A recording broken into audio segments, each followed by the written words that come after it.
Welcome to Rocksteady Studios and episode 2 of Arkham Insider. Last time we flirted with the all-new feature, Dual Play. But this time we're going to take you on a Dual Play buffet. And for dessert, we're taking video questions from an Arkham superfan.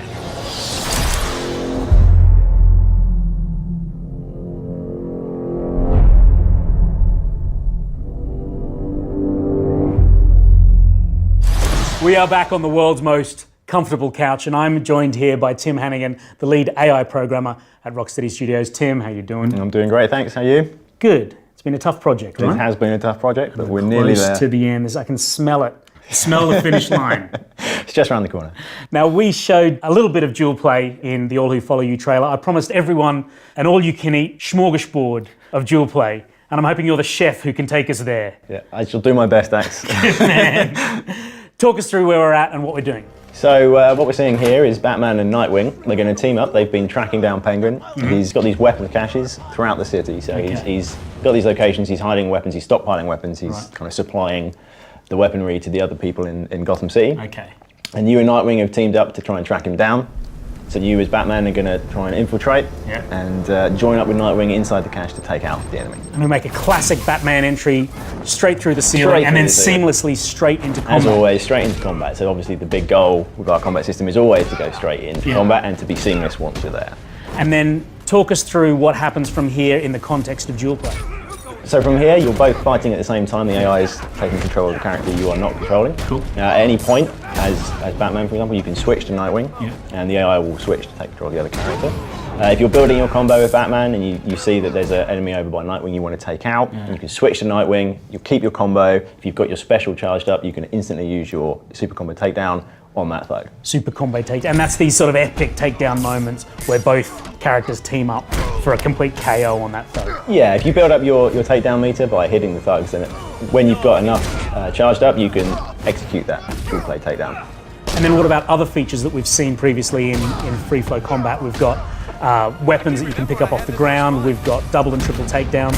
So Dual Play sort of sits on top of all those pre-existing systems. Yeah, well, all those systems integrate together, yeah. So there's no separate system involved. It's all kind of trying to flow together seamlessly is always the goal with free flow combat. Now you've been at Rocksteady from day one, so the combat that everyone saw in Batman Arkham Asylum, this came out of your brainium. Yeah, I guess you could say that. I mean, obviously everything's a collaborative effort, so you know, working heavily with Sefton, working heavily with everyone on the team who's got input into how they want the game to progress and how they want the combat to feel. So. And how does it feel for you, having sort of been there and been so critical in the creation of this? Now it seems like such an expansive new combat system that it's incredible to think of where it came from and now where it's gone to. Yeah, I mean, it is pretty incredible to see where it's come to from those beginnings back on Arkham Asylum. I mean, I remember the prototype days, and it was 2D combat. It was all sorts of different things in the early days, but now to see where it's come, and it's all because of the input we've had from the team and the ideas we've had and the ways we've been able to progress it. Due to the success of the previous games, it really allowed us to push it to this final. So Batman and Nightwing completely clearing house. It's an epic looking fight. The number of enemies that we've got in combat just seems to be almost out of control.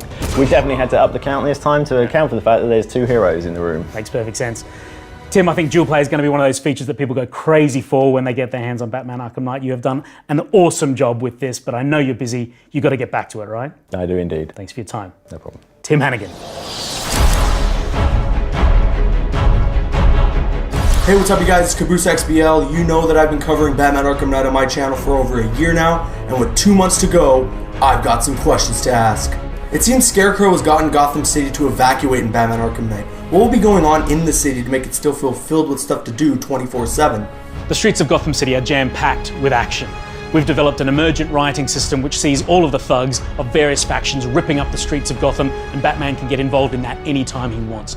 On top of that, we've got the military forces loyal to the Arkham Knight.